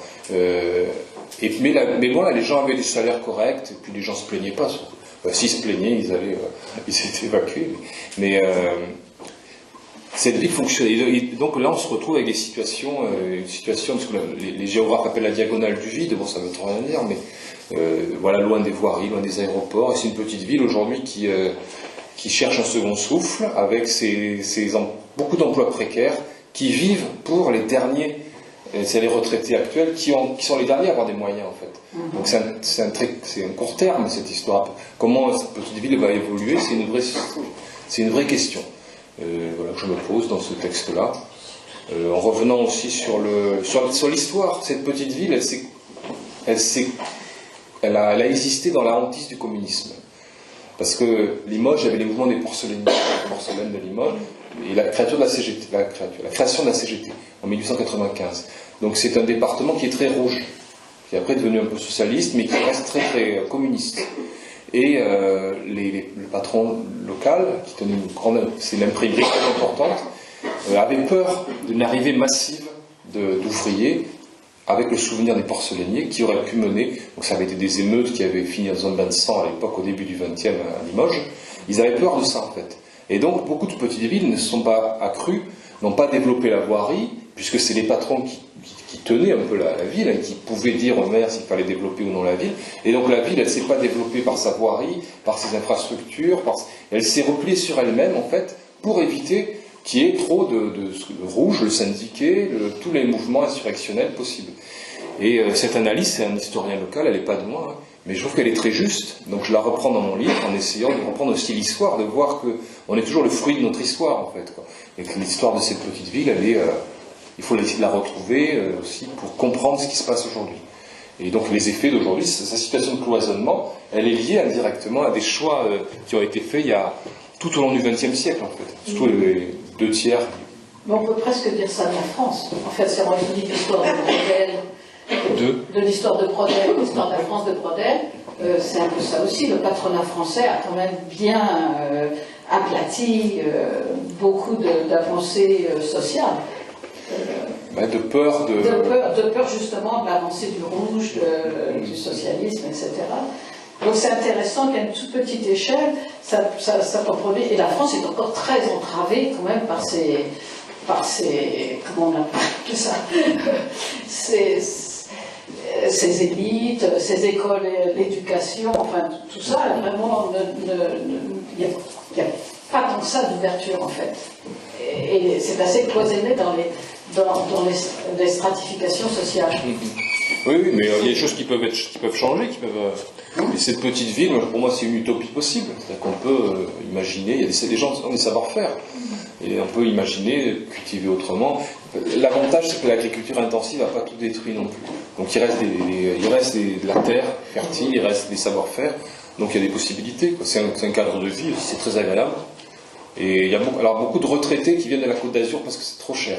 C'est intéressant, c'est un mouvement de seniors de la Côte d'Azur. C'est un peu ça ici, dans le Lot-et-Garonne, parce que c'est beaucoup moins cher que les Landes ou Biarritz ou la Côte d'Azur. Avec une qualité de vie. Oui, bien sûr. Alors il reste 2 livres. Dans La Petite Ville, il y a une adolescente en bikini rouge qui te faisait fantasmer, donc tu étais peut-être amoureux, et on la retrouve avec un autre prénom dans le livre suivant, Laura, et tu la retrouves des décennies, 30 ans plus tard, sur le parking de l'entreprise peut-être que tu évoquais tout à l'heure. Et 30 ans après, en tout cas Eric dans le livre, parce que c'est là aussi, est-ce que Eric, le personnage, c'est toi ou c'est un narrateur Eric échange avec Laura et se rend compte de tout ce qui les a séparés dans leur parcours et ce qui continue à les séparer, et on y revient dans le langage. Moi, il y a un passage que j'adore dans Laura, c'est quand vous parlez de la même réalité, des mêmes gens, et que ce que toi, comme anthropologue, tu analyses comme étant des oligarques, Laura, dans sa bouche, le mot qui lui vient, c'est enculé. Et pour parler de la même chose, et qu'est-ce que tu veux nous dire sur finalement ce huis clos? Vous êtes dans la voiture, vous buvez du rosé, et vous parlez des années perdues de la petite ville et de vos parcours. Du rosé en plein mois de décembre. En plein mois de décembre. 5 degrés. Alors que ce soir, peut-être que ça sera plus c'est un dur métier. Alors c'est en partie une fiction, il faut quand même le dire, puisque comme pour le prochain, dont tu vas parler. Il y a Eric. Voilà, le narrateur n'est pas l'auteur, il y a une distinction, parce que j'aimais bien l'idée de poser le curseur un peu plus loin pour cette femme qui est très jeune, puisqu'elle a mon âge, et que j'ai connue à une époque où on avait dans la piscine municipale justement, et en éprouvant pour elle des sentiments assez amoureux, quoi. Libidineux. Non, amoureux. Alors libidineux, ouais. Après 16 ans. Oui, voilà, surtout les. Et donc, on a eu des itinéraires de vie différents. Parce qu'elle était très jolie, et puis elle a rencontré le fils d'un notable local, d'un patron, et puis en fait elle fille d'ouvrier, parce qu'il y avait des mineurs qui venaient il y avait des mines d'or dans ma petite ville, et donc c'était des mineurs qui venaient d'Ardèche, donc c'est une fille de ces mineurs, et en fait elle a eu la chance ou la malchance d'être très jolie, ce qui lui a fait qu'elle est sortie avec le fils d'un notable. Et puis ça a failli aller jusqu'à l'union officielle, mais le père n'a pas refusé. Le père n'a pas voulu, parce que ça ne se fait pas. Rapport de classe. Et en fait, ce texte parle que des rapports de classe et du malaise de classe. Parce qu'elle, après, a commencé à péricliter, à avoir des addictions à l'alcool, aux drogues, etc. Et puis surtout, se faisant coller une étiquette de fille de peu de vertu, ce qui était totalement faux, quoi. Donc voilà, c'est cet itinéraire que j'essaie de retrouver, et puis elle devient gilet jaune, et en fait c'est ça qui la sauve un peu, quoi. C'est qu'elle trouve un endroit où on ne la juge pas pour ce qu'elle est devenue. Et puis c'est surtout ce rapport de classe, puisqu'elle a fait partie de ces personnes ces emplois de la SNCF consistent à passer au milieu des travées avec le sac pour ramasser les déchets des voyageurs. À chaque fois qu'un voyageur pose, ils disent merci. C'est quand même particulier, quoi. Vous voyez, dans le rapport de classe, tout le monde est assis maintenant à Paris dans la ville pour dépenser son argent ou pour le gagner. Et quelqu'un dans le boulot, c'est ça, de dire merci à chaque fois qu'on met un déchet dans le. Et ça nourrit une colère, voire une envie de passage à l'acte violent, parfois, exactement, dans le livre. Ouais. Et c'est un livre qui parle du malaise de classe, et puis le narrateur, qui est un peu moi, évidemment, qui suis prof en ville, donc, et elle qui est restée au bled, comme elle dit, et qui, avec sa souffrance, sa trajectoire un peu traumatique, très traumatique même, et puis une succession de petites choses, quoi, les dents, elle a plus refaire les dents, ça coûte cher de se refaire les dents, on n'a pas de mutuelle, on ne se fait pas faire les dents en fait. Et un président Hollande qui parle des 100 dents, pas anodin, et elle, ça l'avait choquée, donc elle revient là-dessus. Et puis donc c'est l'histoire progressive comme ça à la fois de ce malaise de classe. Est-ce que ces deux France, on peut les réconcilier en fait? Ceux des villes pour qui ça va à peu près bien. Et il y a plein de gens en fait, pour qui ça va hyper bien dans ce pays. Hein. Et puis il y en a plein pour qui ça va pas du tout. Et donc par le biais du langage, de questionner les repères de chacun. Est-ce qu'un langage est possible entre ces deux France? Est-ce qu'on peut parler de la même chose? Et c'est ça que j'essaie de mettre en scène à partir d'une base de vérité qui a été l'enquête, et après en poussant le curseur sur des références culturelles qu'on a, sur regarder Hanouna ou pas le narrateur, et puis comment on peut parler malgré ça, au-delà de ça.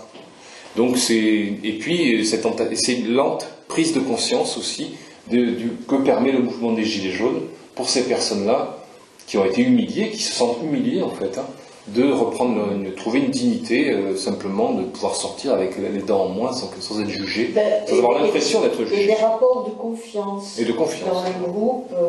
Et puis, alors, il y a des conflits aussi, hein, mais. Bien sûr. Cet adjectif terrible là, qui est rare, descendant. Les gens sans dents. Ce sont des sans-dents. C'est horrible comme c'est condescendant. C'est comme le condescendant. C'est terrible ça. Il y a quoi? Et au départ... Alors ils ont sorti une loi où effectivement vous pouvez avoir des prothèses remboursées à 100%, que ce soit à côté des yeux et des dents. Sauf que les dentistes et les ophtalmos des libéraux ne veulent pas le faire. Donc c'est les dispensaires. En ville, c'est des dispensaires. Ça, on n'en a pas. Et à la campagne, ça n'existe pas. Et donc, au départ, Laura, c'était une nouvelle que tu avais écrite qui s'appelait Bikini rouge sur fond jaune. Le titre était très, très beau, très révélateur. La manchette. C'était dans AOC, la revue AOC, Bikini rouge sur fond jaune. C'est cette nouvelle qui... Et là, c'est un bikini en fait. Le graphiste a voulu réaliser un bikini. Vous voyez les bikinis. Il faut beaucoup d'imagination. Alors, le dernier livre que tu as publié, si tu étais venu en 2020, on n'aurait pas pu parler avec un titre formidable, Plexiglas, mon amour. On retrouve Eric. Plexiglas, mon amour. Plexiglas, mon amour. On retrouve Eric, donc le personnage, narrateur, anthropologue. Et le personnage d'Eric dans Plexiglas, mon amour, il est pris entre deux mondes. Le monde familial, où il est avec son épouse qui est un petit peu obsédée par le Covid et qui lui demande de respecter un protocole à la maison. Des enfants qui sont plus du tout dans l'échange, ils sont sur leurs écrans, ils regardent les ch'tis à Miami. Donc Eric est dans ce monde-là à la maison, et lorsqu'il en sort, à la pharmacie, il tombe sur un vieux copain rencontré à la fac. Il espère peut-être renouer un échange plus cordial que celui qu'il a à la maison. Et il se trouve que ce copain, Kevin, est devenu survivaliste. Et le narrateur se retrouve finalement entre ces deux milieux. Et là encore, tu vas peut-être dans ce livre un petit peu plus loin dans la fiction que ce que tu faisais avec des premiers, comme Anthropologie, comme Si l'enfant ne réagit pas, qui étaient des récits d'enquête. Qu'est-ce que tu veux et peux nous dire sur l'écriture de ce livre, Plexiglas, mon amour? Un peu comme Laura, je pousse le curseur vers la fiction, sachant qu'à l'époque, j'étais comme tout le monde dans mon 1 km, puis après 10 km, dans les périmètres de sécurité, avec une heure pour sortir. Une heure pour sortir, le couvre-feu, etc. Et donc, se poser la question pour un anthropologue, comment on peut mener une enquête dans 1 kilomètre. Dans 1 kilomètre. Donc, il me restait mon foyer, mon épouse, mes enfants, et puis les commerces du coin dans lesquels je me rendais. Donc, ça part de là. C'est-à-dire cet ami que je retrouve, et ça c'est authentique, avec qui j'étais en fac de philo à Bordeaux, dans les années 89-90. Voilà. Et qui était un type à qui je m'entendais très bien, un ami, vraiment. Et là, je sais qu'il est passé par des passages un peu difficiles, enrôlé dans des sectes, il avait des trucs un peu particuliers. Et surtout, là, je le retrouve dans un cas avec son caddie. Il a un caddie dans la pharmacie, parce que c'est des pharmacies de grande surface. Donc, dans son caddie, il a des dizaines de tubes de vitamine C, et puis j'ai oublié, même du chlorure de sodium, je sais comme ça. Pour préparer l'effondrement. Voilà. Ouais. Ah ben, en cas de truc nucléaire, là, Oui. Non, c'est l'iode. C'est du chlorure de... Alors, qu'est-ce qu'on fait avec du chlorure? C'est pour résister au Covid. C'est l'époque... Ah oui, au début de la pandémie. C'est une forme de chloroquine, c'est l'équivalent, quoi. Et donc, lui est persuadé, d'en prendre d'énormes quantités, de rester en vie, quoi. Parce qu'il y a eu une période où on ne savait pas trop, hein. Beaucoup de gens mouraient. Beaucoup de gens mouraient. Donc, je le retrouve, et puis il commence à me raconter qu'il s'est créé une base autonome de défense, dans le Médoc, pas très loin de chez moi. Et puis, d'emblée, je vois qu'il a complètement changé, qu'il a plutôt perdu le sens de l'humour. On rigolait beaucoup avant. Et là, il n'a plus du tout de sens de l'humour. Et là aussi, c'est une étude sur le langage, au début, et après, mais au début, en réalité, dans l'enquête, c'est-à-dire que je vois qu'il ne réagit plus à l'ironie, qu'il ne réagit plus à notre histoire passée, deux amis qui se retournent, parlent du passé, il botte en touche à chaque fois, c'est-à-dire comme si ça s'appelait une discipline militaire, il refuse de me parler, enfin, il refuse comme si les émotions, voilà, ça faisait pas partie du survivalisme, et il faut se protéger de tout. C'est une vulnérabilité pour lui. Si on se montre peureux, évidemment, c'est une vulnérabilité par définition. Si on se montre propice ou ouvert à l'humour, on se rend vulnérable. Si l'émotion ou l'expression d'une émotion, c'est se rendre vulnérable. Et là, je comprends qu'il a sacrément changé et qu'il est sans doute fou, quoi. Et pour dire les choses très simplement, c'est ce qui me vient d'abord. Et puis, après, ce qui me semblait intéressant, toujours dans l'ordinaire, puisqu'on est dans la vie ordinaire, c'est que c'est pas juste un fou. C'est pas juste quelqu'un il a eu un parcours traumatique, il a eu des enfants, on lui a retiré la garde, sa femme ne veut plus le voir. Il a eu des addictions aux drogues, etc. Mais au-delà de ça, il a par moments des discours que je cite abondamment et qui ont réellement été, qui sont d'une lucidité, d'une clairvoyance totale sur le monde dans lequel on est. Sur qui sert à quoi. Il m'explique qu'un trader, ça sert à rien.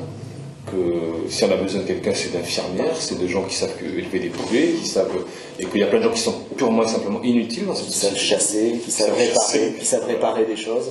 On fait un arc ensemble, il me montre, quoi, avec du noisetier, on peut faire un arc, on peut faire des flèches, on peut aller chasser, et puis il me montre, et puis il tue une biche devant moi, quoi. Donc il est vraiment capable de faire ça, il sait tout faire. Il m'explique qu'il est allé dans une jardinerie.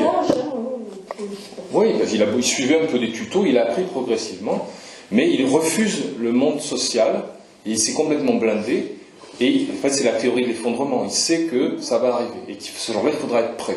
Donc il a piégé autour de sa maison, il a mis des pièges, il a des fusils, il a des arcs, alors les arcs c'est pour chasser, les fusils c'est pour les hordes qui vont venir piller ses réserves, il a son potager, il est en autosuffisance.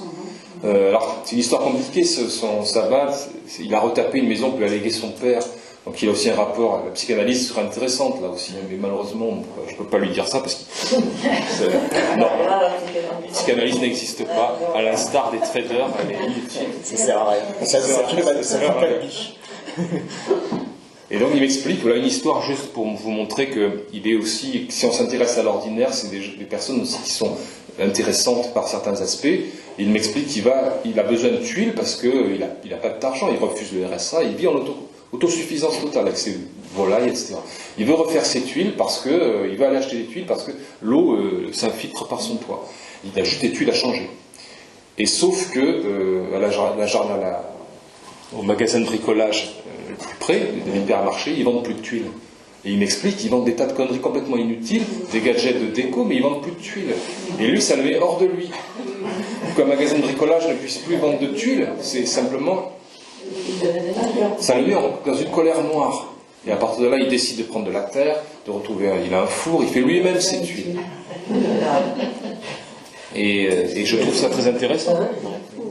Ce refus, effectivement, de l'hyperconsommation, évidemment, et de retrouver, sauf que c'est ambivalent. C'est un mode de vie décroissant, on pourrait dire, vertueux, mais sans émotion. Et en fait, c'est une dépression, quoi. Et en solitaire. Beaucoup de paranoïa, quand même. Mais, Ben, non, il a des réseaux de survivalistes. oui, mais ça veut dire aussi qu'on développe chez les gens une angoisse qui devient insoutenable pour certains points que, voilà. Il y a sans doute beaucoup d'angoisse réfrénée, et l'angoisse sort de temps en temps dans des anomalies. Notamment une scène que je rapporte. Alors voilà, il sait tout faire, il sait survivre, mais il se coince, il t'explique comment vivre, et il se coince le doigt. Donc la dissonance, c'est qu'il se coince dans la tasse, le petit doigt, et il veut absolument continuer à être sérieux. Et... Il n'arrive pas à se décoincer. Voilà. Tout en m'expliquant ce qu'il faut faire pour survivre après la Casser la tête. Et après, j'entends un bruit de céramique dans la cuisine cassée. Et j'ai compris qu'il a cassé sa tête. Et la cassé la tête, on s'en débarrasser. Donc il y a voilà, ces situations-là, il y a un glissement quand même petit à petit de tes livres vers la fiction et vers aussi des formes les décalages qui créent des situations drôles et de l'humour. L'humour est une arme très intéressante parce que ça permet de montrer tous les décalages de cet homme-là par rapport à la société, quoi. J'ai une question sur Sommaland parce que ça me fait. Je me demande quelle est la part de fiction, parce que c'est un livre que j'adore. J'en ai lu pas tous comme Romain, mais un certain nombre, et vraiment. Rien n'est fictif. Sommaland, rien n'est fictif. C'est-à-dire donc, il y a une part que j'imaginais assez bien réelle, mais l'histoire, donc il y a un personnage qui s'appelle Yacine, je crois, et qui développe une théorie qui pourrait être aussi bien farfelue que parfaitement véridique sur un gaz inodore, incolore qui pourrait empoisonner. Qui aurait rendu malade sa petite amie. Voilà, c'est ça. Et il y a une espèce de génie à la fois sérieux et comique dans certaines situations, notamment quand il décrit les effets sur sa petite amie, où c'est à la fois complètement grotesque et tout à fait sérieux. Et légitime. Oui, la preuve, ça existe. Hein. Et la réponse qu'il reçoit, ce sont des PowerPoint. Voilà, alors il y a des de langage. Il y a, là on voit un petit peu, mais il y a des choses très drôles dans les livres, et dans Sommaland, il y a des choses hilarantes sur les spécialistes, sur le PowerPoint notamment, et puis moi j'ai beaucoup pensé en plus pendant le Covid à ce livre, parce que sur tous les discours qui sont censés rassurer. Et Lubrizol. Voilà. Lubrizol, ce qui s'était passé ensuite. Voilà, c'est ça, et qui sont parfaitement bons, qui sont ramenés à leur aspect ridicule dans le livre par plein de procédés. Et il y a cette volonté de calmer les angoisses, mais qui tombent complètement à côté, quoi. Ça les exacerbe, en vrai. Ah bah oui, c'est ça. Non, mais c'est surtout là aussi les décalages. Tout est vrai là, donc Yacine, il y a le gaz et tout, ok. Pour resituer un peu, c'est réalisé sur la presqu'île d'Ambès, à côté de Bordeaux. Je ne sais pas si vous voyez. C'est le nord, c'est l'estuaire devient Gironde et Dordogne. Et le presqu'île d'Ambès, c'était un belvédère autrefois, et là aujourd'hui il y a 15 sites Céveso, avec des populations assez pauvres, qui vivent donc sur les périmètres de sécurité des usines, avec ce lien aussi que plus vous êtes pauvre, plus vous vivez près du risque, c'est une réalité, inondable ou autre, et on est dans un univers que les ingénieurs en syndic, la science du danger, appellent sophistiqué, c'est-à-dire qu'il suffit d'un effet domino pour que Bordeaux soit rayé de la carte. On a des images, des théories comme ça. Il y avait eu AZF. Il y avait eu AZF. Voilà. C'est pas AZF ou Lubrizol pour autre chose. Et donc, au milieu de et plein de gens prétendent avoir la vérité. Les élus locaux, qui se dépatouillent comme ils peuvent avec des pauvres petits plans créés au crayon à papier, en essayant de comprendre, etc. Les industriels, les administratifs, la DRIR à l'époque, c'est devenu la DIREN, ça change en permanence. Et puis les associatifs, les citoyens qui essaient de s'organiser, qui sont en général des retraités de l'industrie, qui connaissent bien les dossiers. Et tout ce petit monde est persuadé d'avoir la vérité, sauf que chacun a sa parcelle de vérité, dont Yacine, que tu évoquais. Ouais. Voilà. Mais alors tout est vrai, et même parce qu'il y a des PowerPoint en fait dedans, et vraiment là je le revois et je rigole quand je me souviens, j'étais dans le tram quand je l'ai lu, et vraiment je pleurais de rire en fait. Les PowerPoint c'est des vraies captures d'écran, non, c'est pas des effets. Mais c'était ça, l'esprit. Oui, Ce cours d'initiation au PowerPoint, j'y ai assisté, où le type, un communicant de Total explique dans une réunion après une situation catastrophique où un réservoir de pétrole s'est déversé sur une zone Natura 2000, sans personne, sans le dire évidemment aux autorités, c'est des chasseurs qui en chassant découvrent le truc, sans les lanceurs d'alerte. Et ensuite, il y a une insurrection parce qu'il prétend calmer tout le monde avec des PowerPoint de couleur jaune, parce que le jaune est apaisant pour la population. Donc il y a là je refais qui suis-je, Gilles de Maison, que fais-je? Je suis en charge de promouvoir les nouveaux enjeux avec des fautes en matière de risque. Vous et moi, c'est une histoire qui ne fait que commencer. Avec un fond en plus. Ça pourrait être en manchette, ça. Ah oui. Ça pourrait être en manchette. Ah oui, d'ailleurs j'ai vu qu'il y a les deux mâchoires dans une petite ville, les deux mâchoires. Et on rigole pour pas pleurer en fait. Oui, Exactement. c'est ça, et en même temps, ça c'est très manchettien. Exactement, puisque la situation est grave. Là, on est sur des accidents possibles, des configurations assez catastrophiques, possiblement. Et puis surtout, des personnes qui... c'est la double peine, qui ne travaillent plus. Avant, les ouvriers travaillaient sur le site, près du site.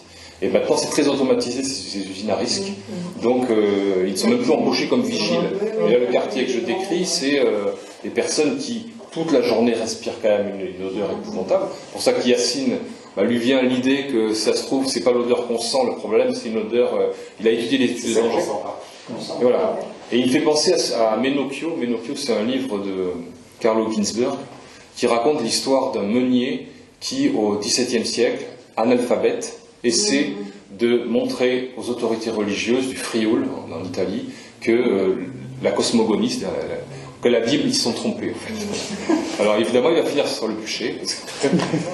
Là, il ne rigolait pas avec ça. Par contre, Carlo Ginzburg retrouve toutes les archives et en fait, ce meunier a une soif de savoir. Il veut juste essayer de comprendre, en fait. Et comme Yacine, et c'est ça que j'essaie de raconter, que ces personnes-là, lui, il dit, ma petite amie, avant elle n'était pas comme ça, maintenant elle est devenue débile. Est-ce que c'est pas l'usine d'à côté? Évidemment, c'est très subjectif, je peux pas dire. Et il me dit, toi qui es un savant, tu dois pouvoir m'aider. Donc je note, là elle est devenue débile, là c'est fait. C'est drôle, avant elle est plus drôle. Voilà, elle est plus drôle. Physiquement, c'est clair. Elle a eu une boîte.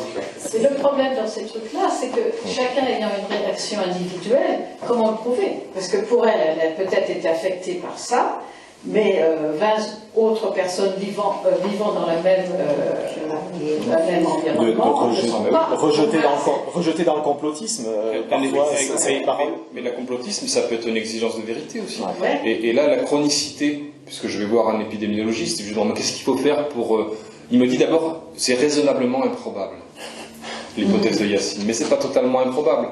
Il me dit, si on veut établir une chronicité, alors il faut rassembler un échantillon de personnes pendant 10 ans. Voilà. Et je comprends très bien qu'il est payé par l'industriel d'à côté. Pour dire les choses très simplement. Parce qu'il y a des enjeux. Le risque majeur, c'est pas contrairement à ce qu'on pense, c'est pas le risque chimique, c'est le risque psychologique. C'est le fait d'affoler la population. Et les gouvernants que je rencontre, les industriels, sont tous, surtout les élus, terrorisés par ça. Donc l'hypothèse de Yacine, et tout le livre c'est ça, c'est de la montrer à des soi-disant experts, et on me répond que c'est raisonnablement impossible, possiblement improbable, etc. On décline comme ça les mêmes phrases, mais au final, c'est pas, personne ne peut me démontrer que c'est faux. Et c'est là que je montre qu'il n'y a plus personne à la vérité, en fait. Évidemment, c'est devenu trop compliqué. Les études de danger sont impossibles à suivre, parce qu'on a mis tous les sites Céveso sur le même territoire. Avant, on avait des sites Céveso dans Bordeaux.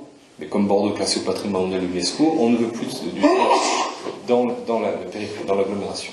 Donc c'est vraiment une sorte de scandale sanitaire, mais qui est programmé, quoi, je veux dire. C'est-à-dire que si quelque chose se passe sur la presqu'île d'Ambès, on sait exactement tout ce qu'il ne fallait pas faire, quoi. Alors, moi j'aurais une dernière question, mais est-ce que avant que je la pose, il y a d'autres personnes qui souhaitent interroger Je me demandais si...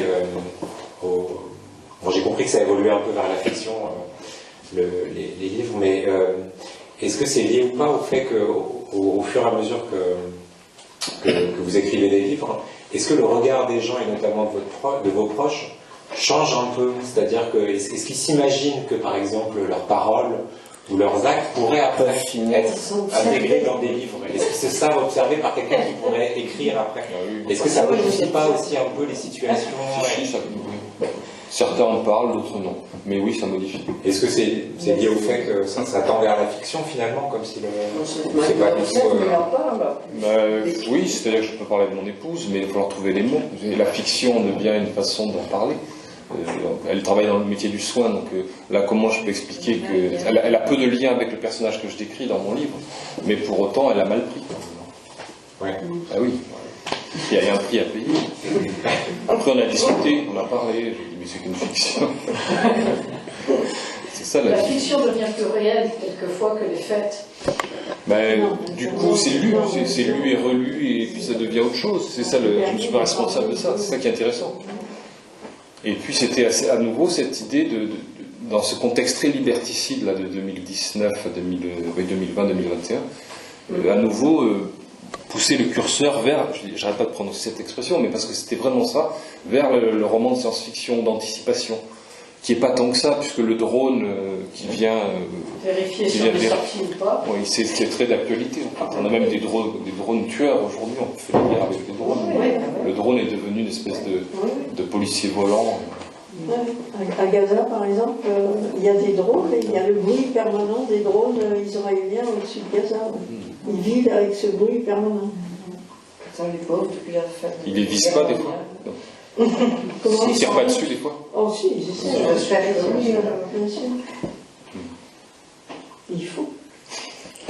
Alors, moi, ce que je souhaiterais te demander, c'est, alors tu peux ne pas répondre, mais quelle est finalement ta prochaine enquête?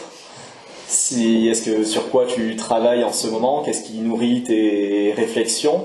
Et est-ce qu'il y a finalement déjà le matériau du prochain livre, d'un prochain livre? Oui, mais c'est une fiction totale, là, cette fois sur une mode en fait qui est très répandue dans le milieu scientifique et qui consiste à aller communier avec des animaux. Si vous avez entendu parler, communier avec des animaux. C'est-à-dire Aller chez les loups. Aller chez les loups, le livre de Baptiste Morisot qui s'appelle Sur la piste animale, ou C'est Sylvain Tesson qui l'avait fait aussi avec Bernard des Neiges. Et voilà, et c'est une farce un peu où je me moque un peu. Enfin, où je me moque parce que souvent, si on prend l'exemple de Baptiste Morisot qui va dans le Vercors essayer de communier avec des loups, de se réconcilier avec l'espèce animale, il décrit une nature où il n'y a aucun être humain. Dans le Vercors, il y a des personnes qui habitent dans le Vercors, qui sont des chasseurs et des anti-chasseurs, et ils ne posent pas du tout ces questions humaines, en fait. Et c'est ça dont je voulais un peu me moquer, parce que c'est quelque chose qui prend beaucoup d'ampleur, quoi. On va aller communier avec un poulpe, avec un ficus. Donc là, c'est la collection Monde Sauvage d'Actes Sud qui Après, il y a là-dessus. Et le risque que se reconnecter au vivant, à la nature, bien, on ne cherche pas à se reconnecter aux autres êtres humains, à l'autre France. Comment on produit de l'économie aussi, comment on répartit les richesses, ça c'est des vraies questions c'est Bruno Latour qui est quelqu'un de très estimable par ailleurs, mais qui là-dessus est un peu sec, c'est-à-dire que son idée de se réconcilier avec la nature, elle est très abstraite finalement, quoi, comme celle de Descola. Et or, si moi je prends l'exemple de la vallée pyrénéenne, les vallées de Luz, là, avec la réintroduction de l'ours slovène, c'est pas juste communier avec un ours slovène, d'abord qui peut être dangereux, et puis surtout, il y a les problématiques des bergers, des touristes, et il y a une foule de logiques et donc de moutons, évidemment, et s'il y a des bergers, il y a des moutons. Donc, ce que je critique un peu, c'est que ce retour à cette écologie-là ne tient pas compte de l'homme, mais des campagnes, en fait. Moi, je considère la campagne plutôt que la nature. La nature habitée. Il y a un livre dont on n'a pas parlé, Les mots sans les choses, ça serait finalement la nature sans l'homme. Oui, exactement. Ouais.